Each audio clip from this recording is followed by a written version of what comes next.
Crawford. Huh? Crawford. I'm not hesitating. Crawford. I'm not even hesitating. Crawford. You gonna stand on that all the way to September 13th? I love Canelo. Crawford will beat. Smith sparked controversy in the boxing community by confidently predicting that Terence Crawford will outbox Canelo Alvarez in their much-anticipated super middleweight showdown this September. I think that Crawford is going to outpoint Canelo because he's faster. But I don't think he's gonna knock him. His claim that Crawford would win by decision quickly stirred reactions, prompting fans from both camps to dissect his rationale. Smith made the comments during an appearance on the All the Smoke Fight podcast, where he explained that Crawford's superior footwork and technical prowess could be the deciding factors against Canelo's brute strength. Crawford will beat Canelo by decision. I can't see anybody knocking out Canelo Alvarez. But I do believe that if you can box and you can move, that you can beat Canelo. You can outpoint him. That's right. And when I think about Canelo, one of the things that I don't like about Canelo, despite his greatness. Though Smith's prediction may come as a surprise to some, it mirrors a growing sentiment among analysts and fighters who believe Crawford has the tools to outbox Canelo in what's shaping up to be a blockbuster event. Set for September 13, 2025, the bout will feature Canelo, the reigning undisputed super middleweight champion, defending his crown against Crawford, who is making the bold leap up 2 weight classes to face the Mexican superstar. The matchup has rapidly emerged as one of boxing's most anticipated showdowns, polarizing fans and experts alike over who will ultimately prevail. The thing that I don't like about Canelo is that it's like almost every shot has to be a power shot. It's a power shot, yes. And that's not beating Crawford. I will confess, I think Gervonta Davis's trainer, Cal, I think he said this. He said Crawford could find himself in trouble, and I'm not sure it was him, but I think it was him. He said Crawford could find himself in trouble if he decides to engage with Canelo, because Canelo is the naturally bigger, strong fighter. And I don't care that Crawford's gotten bigger, and I don't care that Crawford's going to go in there just as big as Canelo. Canelo is accustomed to fighting at the weight, and Crawford is not. And Canelo is a genius in this regard. You don't see him show up for fights not ready. Stephen A. Smith's prediction, controversial as it may be, is grounded in his observation that Canelo has become increasingly reliant on power shots and has shown vulnerability against opponents who can dictate the pace with movement. While Smith acknowledged Canelo's greatness and formidable punching power, he also noted that Canelo's focus on landing big shots has, at times, made his approach more predictable. In Smith's view, that could play directly into Crawford's strengths. With his slick boxing skills, sharp footwork, and ability to seamlessly switch stances, Crawford possesses the attributes needed to outmaneuver and outscore the Mexican champion over the distance. Canelo versus Terence Crawford. September 13th. Now, what's interesting is I actually looked up the odds on this. I went on betonline.ag. Yeah. Canelo is minus 180, Crawford is 139. Which means that Canelo is favored, not massively favored. So it's like the way this works is that you'd have to bet $180 to make $100. Almost 2-to-1, like 1.8 favored over Crawford, who's 139. So that means if you bet $100 on Crawford, you'll get $139 back. Yeah. That's how it works. I'm just kind of learning this now. Do you feel that Canelo's going to win? No. Really? No. So you would put your money on Crawford? Yes. You'd make money. Just put that out there. Why do you think Crawford's going to beat him? Because Crawford could find people to fight like Canelo, who is amazing. Canelo has he evolved. I saw how he evolved defensively and everything. I just don't think he's as fast as Crawford. And I think Crawford is just a little step ahead as far as movement is concerned. And so I think it's going to be Mayweather Canelo Part 2.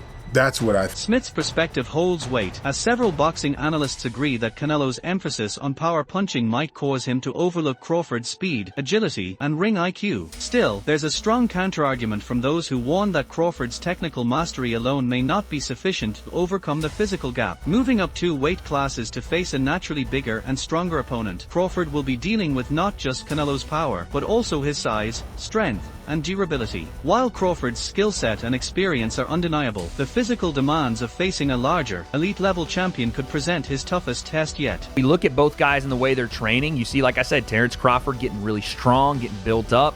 potentially to try to go, you know, I don't want to say power for power, but to be able to impose his will on Canelo and to take some of the punching from Canelo, whether it's the body work that Canelo loves with the lead hand, the chopping right hook, or just to be able to keep himself strong in clinch situations, inside, push-pull action. A little montage, but you can still see bits and pieces here. Obviously, neither guy is going to give too much up of their training, but you see him primarily working southpaw in most of his sessions so far, and southpaws have given Canelo some problems in his past, right? So I think, again, the way I started this video, I'm unconvinced that my theory is wrong because there's path to victory for Terence Crawford. Absolutely. To me, he almost has to be perfect to win this fight. Because, yeah, Canelo can win a decision. He's been doing that for the last 3 years, even though it's going to be a bit more difficult because Crawford, out of the two of them, everybody's saying is the better boxer. He's going to have to be, and he may be,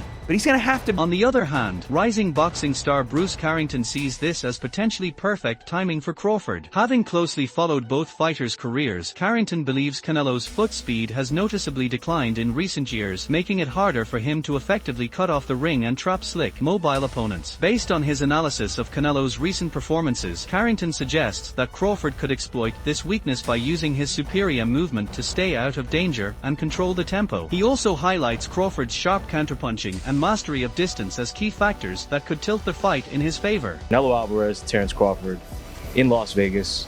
Man, what are your thoughts? How do you see that fight going? Did you think that fight was going to happen? As a boxing fan, as a guy who's, you know, works with Crawford, is close to Crawford. You know, at first, like for a time, I didn't, right? But then I'm also thinking about when, after Crawford fought Errol Spence, in my mind, I'm like, what is he going to do now? They were talking about Spence fighting Canelo at one point. Yeah, at one point they were talking about that, you know. But you know, at that point, I'm just like, dang, what is Bud gonna do now? Because I remember he was entertaining a fight with Jamel Charlo as well, you know. But then the Canelo fight, I'm like, oh, okay, that's something. But then I start to like kind of do my homework, and I realize, okay, no, Bud actually really does have a chance here, and a real good chance. Not like, oh, maybe if this and that happens. Like, no, like Bud has a chance to make that fight like a clear victory. You know what I'm saying? I feel like he has a skill set to, you know, make Canelo a bit frustrated with his feet movement. He has the reach. He has the counter-punching ability, the speed, the IQ to maintain like his dominance in the fight.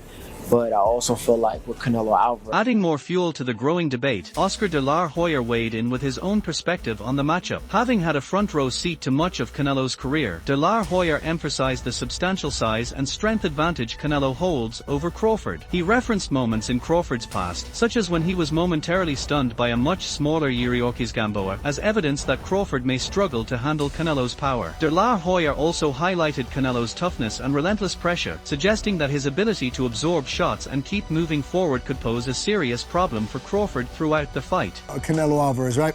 Obviously he has a big fight against Terence Crawford, who's coming up in weight. But I keep telling people that Canelo is small for 168. It's not like he's a big 168 pounder. So the size difference isn't that much, in my opinion, right? I mean, I know he's been there longer, right? But Bud is slightly taller than him, longer arms than him. Do you feel that Terence has a shot in beating Canelo Alvarez? That's the million-dollar question, because I'm a historian. I love boxing. I love watching it. I love studying it. I know it inside out. When I watched Terence Crawford get rattled and rocked by Yuriorkis Gamboa, who's a natural 30-pounder, that to me is going to be a huge problem when he gets hit by Canelo, who's a natural, what, super middleweight, maybe? Or but that was so not that high. But you know he fought at what, 190? Canelo? 175. 175? 175. Okay. So he fights at 175. He's fighting these big monsters. He's not getting rattled at all. Berlanga's a big kid. So it makes me think, I mean, how is Crawford going to keep him away for 12 rounds? Canelo's going to come at him hard.